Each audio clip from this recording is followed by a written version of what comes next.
Добрый день. Сегодня у нас в гостях репатриарх Вселенской или Всемирной? Добрый день. Сегодня у нас в гостях репатриарх Всемирной Христианской Церкви Иван Шишкин. Благословляю тебя. Иван, первый вопрос. Скажите, пожалуйста, когда возникла ваша религиозная организация, или точнее так, когда было учреждено репатриаршество На Руси. на Руси? Оно было относительно недавно возобновлено. Возобновлено. Да. Потому что известно, что в достохристианские времена христианство было очень распространено. Сейчас мы реформируем и воссоздаем традицию христианства, восстанавливаем канон. Дело в том, что наша церковь необычная. У нас нет Бога. У нас есть лишь объект, которому мы поклоняемся. Мы поклоняемся холестериновой бляшке, ибо она существует. Нам так проще. Мы знаем... То есть ваша религия, она такая научная? Наша религия, она тотально научная, потому что раньше дикие люди поклонялись бляшке по незнанию, а мы по знанию. Так вот. Сколько членов в Всемирной Христианской Церкви и насколько она всемирна? Ну, скажем так, наши братья в обляшках и сестры живут во многих странах мира. Нам удалось обратить уже несколько тысяч человек. Да вы что? А даже на странице Всемирной Христианской Церкви в Фейсбуке около 500 прихожан, постоянных прихожан. То есть они приходят туда постоянно на странице? Мы их называем паства Карбонара. В чем, собственно, состоит суть религии? Верите ли вы в загробную жизнь или какое-то счастье, которое приносит холестериновая бляшка? Конечно. Дело в том, что мы верим в то, что приводит к холестериновой бляшке, мы верим в ее саму. Нам очень просто в нее верить, потому что мы знаем точно, что она существует. Какие преимущества дает холестерианину знание о том, что она существует в реальной жизни? Холестерианин начинает жить правильно, он начинает соблюдать заповеди. Так. Да? И заповеди, конечно же, помогают человеку правильно поесть и попить. Надеюсь, что их не очень много. Нет, их буквально несколько. Самая первая заповедь – это «возлежи ближнего своего». Также в заповедях говорится о том, что мы все одним жиром мазаны. Вот, что не пересоли. Это третья заповедь, очень важная. Да. А потом не обваляешь, не поешь. Вот. Не укради бекон ближнего своего. Совершенно справедливая заповедь. И возжелай еду ближнего своего. Это наши заповеди. На самом деле канон выполняется. Христианство – это живая церковь. Она каждый день в ней появляется что-то новое. Буквально недавно был описан обряд самобыкования. Вот, в случае, если у тебя есть такая потребность, ты можешь смело за ней. Самобыковаться. Да, самобыкование. Самобыкнуться. Да. И у нас сейчас формируется, опять же, пантеон, так сказать, да, наши святые появляются. То есть, первый святой христианский, святой Петр Сесисковерт, его лик проявился на дубовой колоде, и когда ее натирали солью. И он был перенесен потом на бумагу, и была создана вот эта бекона, известная бекона Святого Петра. И недавно она зажироточила. Случилось чудо. Также имеется, значит, святая мученица Мария Шашлычница. Она известна тем, что она проколола руку шампуром, когда она нанизывала шашлык. Имеется еще один безымянный герой, это очень такой святой арабского происхождения.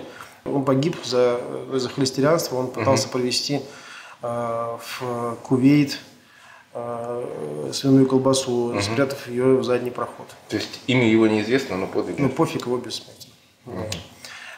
Поэтому могу сказать вам, что христианство, оно действительно... Я бы назвал это церковью живого слова. Это церковь живого слова, это церковь непрерывного самосовершенствования, это церковь, где полностью отсутствует какая-либо ересь, это однозначно.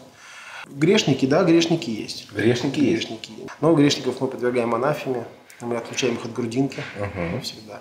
В чем состоит грех? Грех состоит в веганстве, и пожирании овощей. Вот. Другое дело, что... И покупки бутылок подсолнечного масла, на которых написано без холестерина, совершенно верно, да. Дело в том, что в христианстве практикуется, в общем-то, ну, как я уже сказал, самобакование. Это происходит во время поста в основном.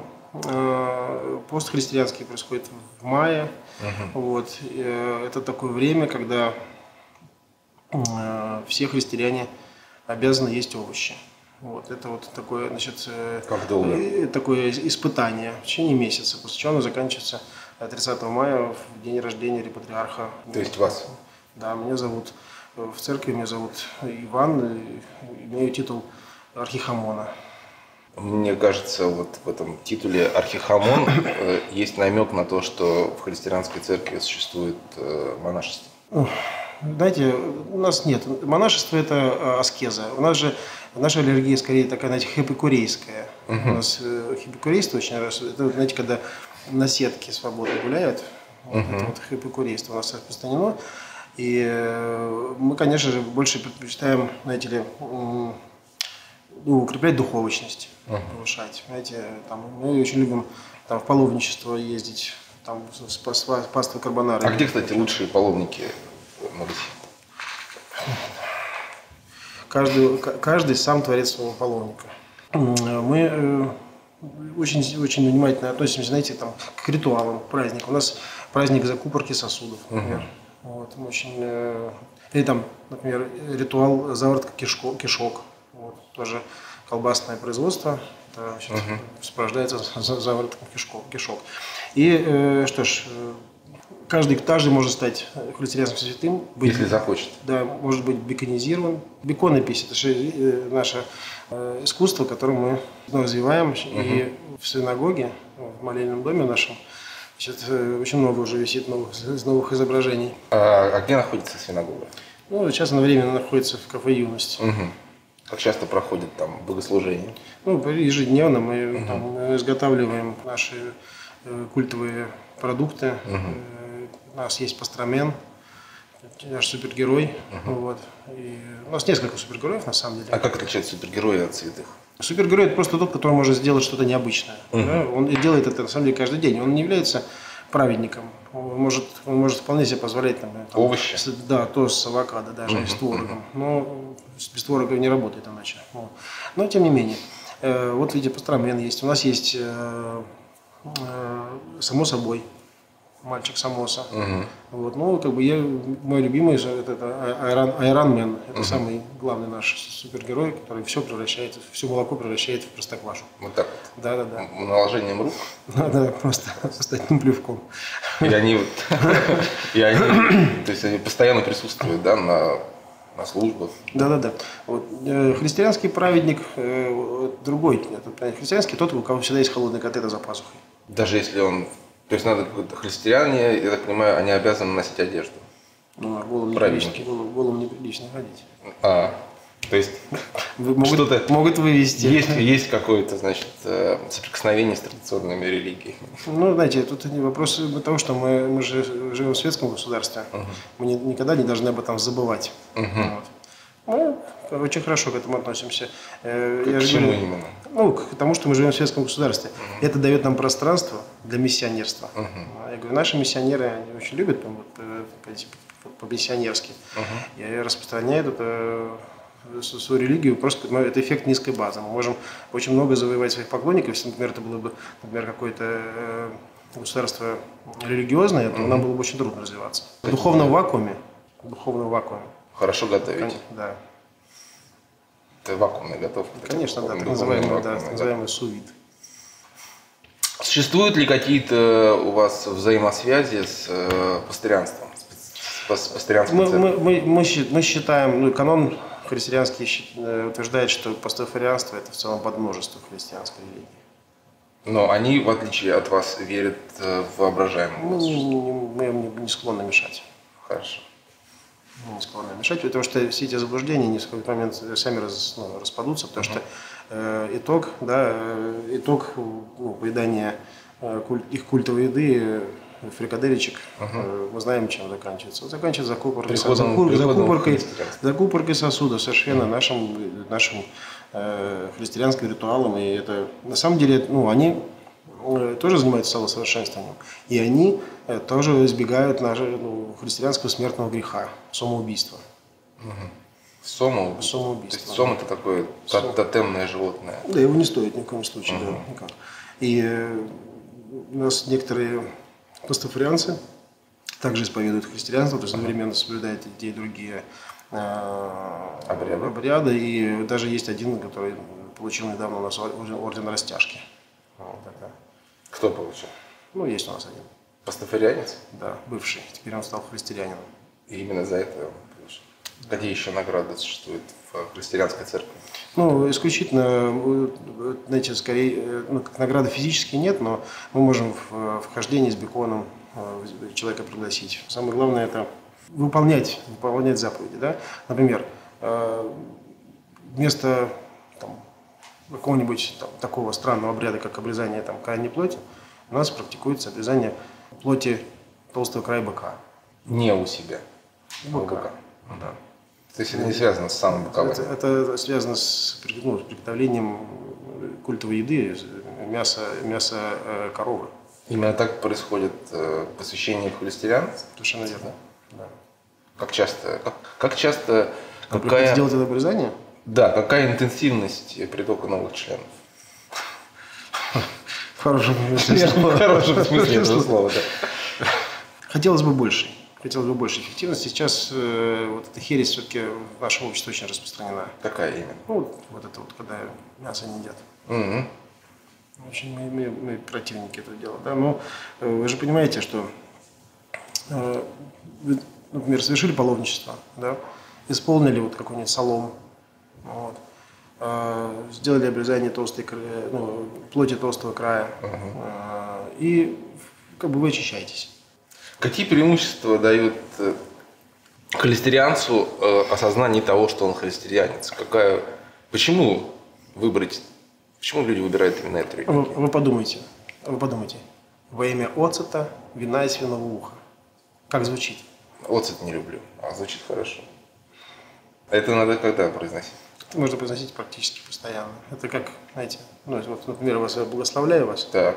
Я говорю, во имя оцета, вина и свиного уха. Надеюсь, после нашей передачи в христианской церкви появится немножко побольше. Немножко побольше членов, в хорошем смысле этого слова. Да. Я забыл сказать очень важную вещь. Мы не стремимся к экспансии. Да? Мы скорее Прозелитизмом вы особенно не занимаетесь? Нет, мы скорее за глубину. Вот. Недавно был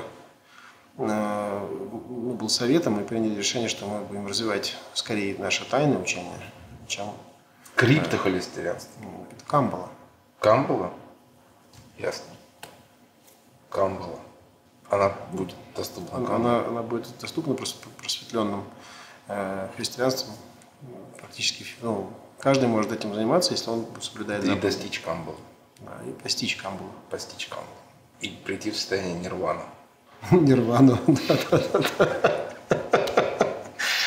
Главное, это, знаете, главное сочетание. Знаете, главное, чтобы был образ жизни, обрядность, ну и атрибуты, да. То есть должны быть растяжки, да, должен быть золотой цепень обязательно у каждого. То есть кто увлекается, например, сырым мясом. Это все эти те вещи, по которым христианцам можно отличить, да, которые можно отличить от другого человека. Есть еще одна конструкция, да, что вот мы недавно подозревали, что на рынке в московском появилась компания, которая будет продвигать христианство на коммерческой основе. А это вот появилась такая поп-ап булочная Саша Брэд.